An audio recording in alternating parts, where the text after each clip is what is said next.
So you've been a special agent for a number of years. Correct. Special agent with the FBI.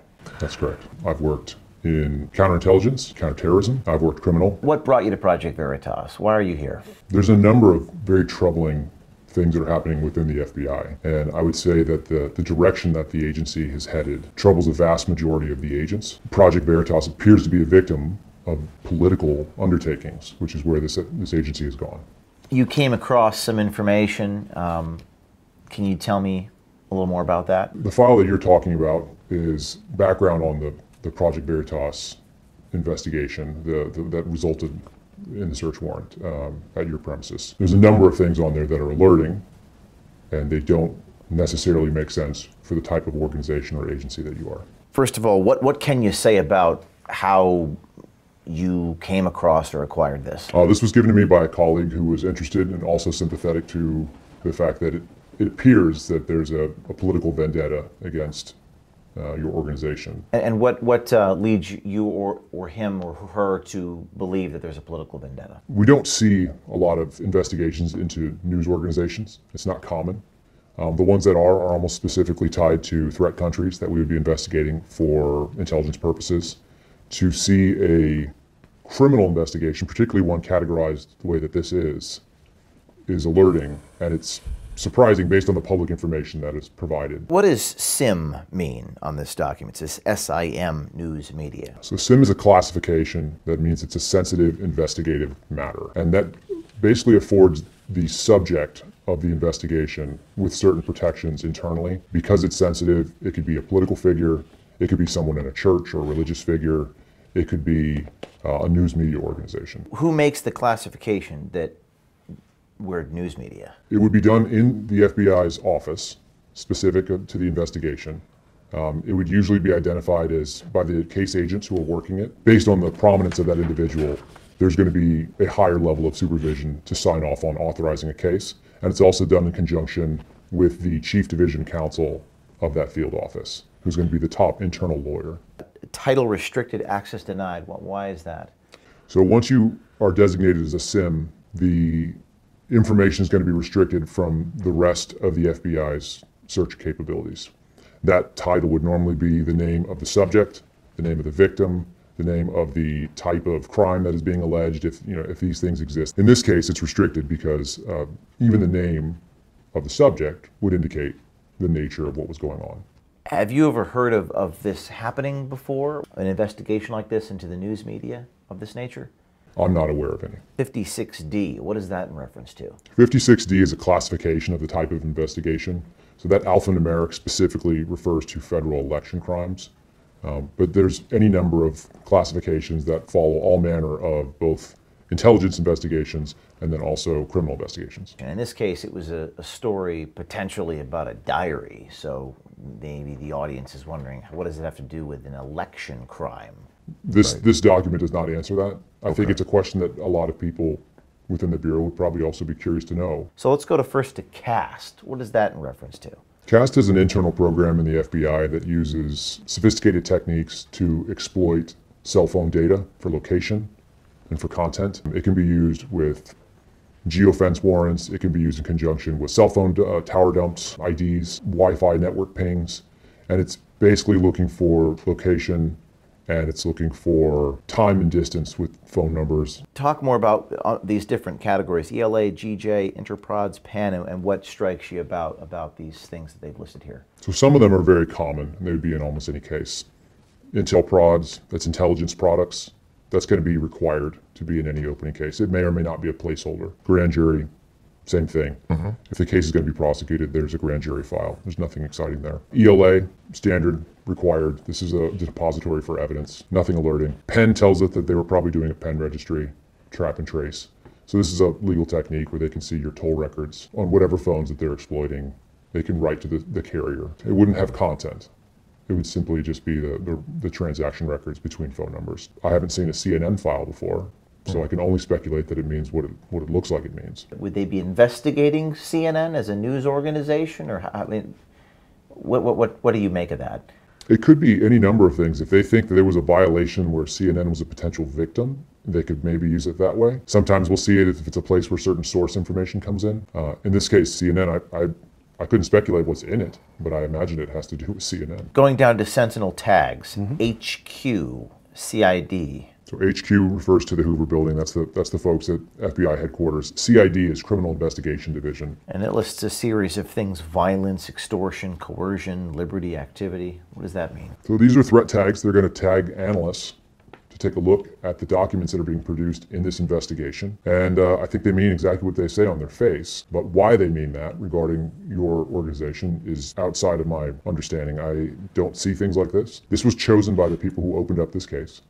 They had to specifically list the threat tags that they wanted to identify. Why the word violence, harm, is on this document?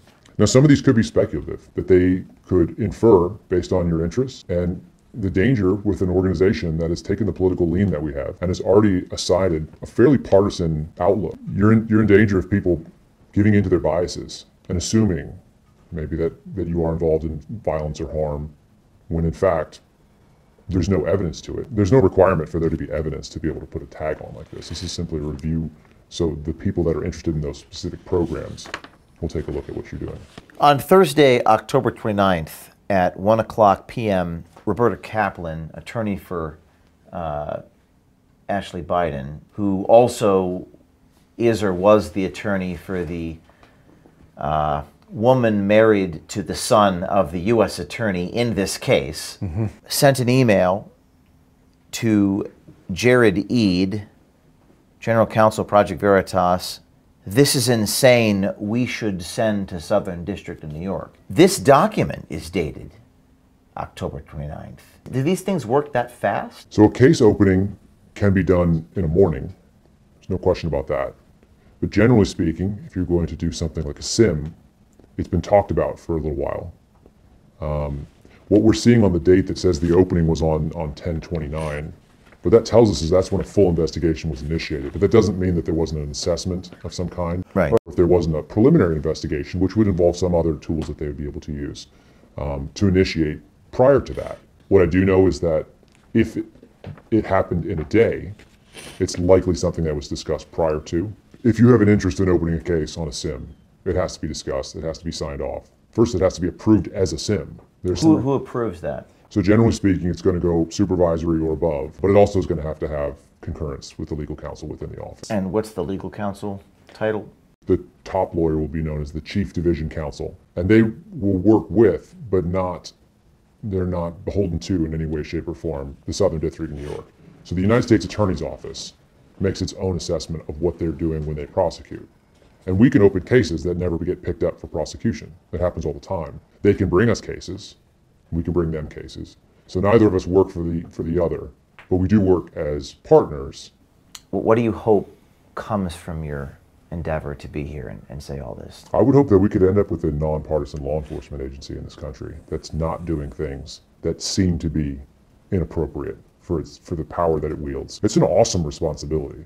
I mean, it's truly an incredible amount of power if used wrong. The country cannot sustain their largest law enforcement agency. We cannot have partisan investigations and using a piece of the executive branch as a weapon. It always has strived to be an apolitical organization. That's the pitch that I got when I came in. You don't get paid by the cases. You don't get paid by the prosecutions. I get the same money whether or not that happens. It doesn't matter. The pursuit should be for truth. Very similar to what your organization stands for in name. It should be looking for what is the right answer here. If we clear a subject of wrongdoing, so be it. They should never know we were bothering them. Going back to this intelligence work that you've done at the FBI, talk a little about the surveillance of American. That's been something we've heard reported in the news. Anything you can speak to about abuses of power therein? So the FBI conducts two types of investigations, if you were going to go broadly speaking. One half is criminal. They're pretty straightforward. There's an allegation, there's information, indicates that a crime happened. We either have a victim or a subject that engaged in it, and you try to prove that case. That's pretty much as straightforward as it needs to be. There are obviously complications. But when you move into the other side, it's not what Americans believe it is. The intelligence investigation is meant for information, in the same way that the CIA doesn't have to prove a case against anybody overseas. An intelligence investigation is meant for intelligence, which is to say knowledge about things, and they continue to propagate for the sake of knowledge itself. And the knowledge doesn't have to be actionable, it doesn't have to be operational, what we would call tactical information. It could just be knowledge that we just have now forever logged in a computer system. And so that doesn't require that you've done anything wrong.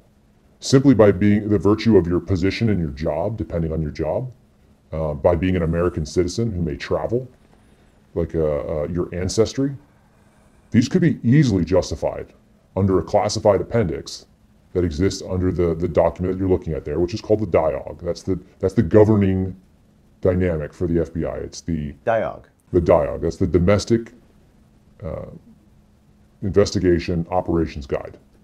A classified appendix in DIOG provides the one-paragraph justification for spying on anyone? If used unscrupulously. So the justification takes very little work. Whether it gets approved or not is another answer. I can't say that anybody would be approved to have a case on them. You generally have to write it out. In the Bureau they talk about it's not what you did, it's what you wrote. It has to be in writing for it to have happened. And in a lot of ways, how you write that is whether or not you're going to open this case. If that case looks like it's articulated in an appropriate way, absolutely. Why wouldn't it be? And that could be members of academia, it could be members of the press, it could be a politician. There's going to be much more scrutiny the more substantial the target. But the justification, it's the same. It's easy. And it's one paragraph that's tucked away at the end. It's one of the few parts of the entire public document that you see that will be redacted. It seems as though that could allow the FBI to create some pretense to launch this investigative intelligence work on anybody, as long as it's written up the right way. Correct. It is so hard to shock people anymore, isn't it? It's almost like we sort of shrug and say, we already knew this already. Everybody assumes the government's looking into fill in the blank. This is the standard thing. Well, the government's looking into my phone, they can hear my conversations. Right. That may or may not be true. There certainly are people whose conversations are being captured. But what people don't think about is this. When you open up an intelligence investigation, you have an entire suite of tools. You can write secret subpoenas called NSLs that you'll never know about. The government can pull your bank records. They can find out who you were talking to on your phone. They can look at your social media. What's an NSL? It's a national security letter. And we'll never know about that. Never. So the predication of the national security letter is classified secret. It's hidden for 25 years. It's not going anywhere. No one's going to read it outside. To what end are they doing that? For the purpose of information. The end is itself. And they could do this to journalists. They could do this to anybody. And there's no question right now that the American public has looked at the FBI and they have lost the shine that may have existed 10 or 20 years ago. And I'm not going to speak whether or not it's appropriate for the FBI to have had the reputation it did. I think there have been crimes that have been committed in every decade by this organization. Some of them have been openly acknowledged. There's a reason why all FBI Academy graduates have spent a day at the Martin Luther King Memorial, because they're acknowledging this is the penance. It's penance that the future is doing for the past. And in the same way, we all have to go and attend the Holocaust Museum. Spend a whole day at the Holocaust Museum with a specific program for law enforcement, with the whole idea that tyranny happens incrementally, and it happens by a bunch of people agreeing to small injustices over and over, simply to keep their paycheck and their pension. So what you're saying is the paycheck and the pension leads to the Holocaust. This is my contention. It's a really, really dangerous step that if you're willing to accept incremental tyranny and small abuses of your authority, you take the pension and the paycheck and you'll walk it to whatever that darkest end is. And I don't have a problem with people who believe that they're doing the right thing. I have a problem with people who are doing the wrong thing and they know it. What is your message to the people in the FBI watching this? Because there will be a considerable amount of people that watch this, and many of them in the FBI. What's your message to those people? You took an oath. You got to live it. You're the only one who's going to answer for it. But if something is being done and it's wrong, it's your job. It's literally your job. It's within your job description to stop things that are wrong. There's thousands and thousands of people who know what's right. They still know what's right. So now you just have to act like it.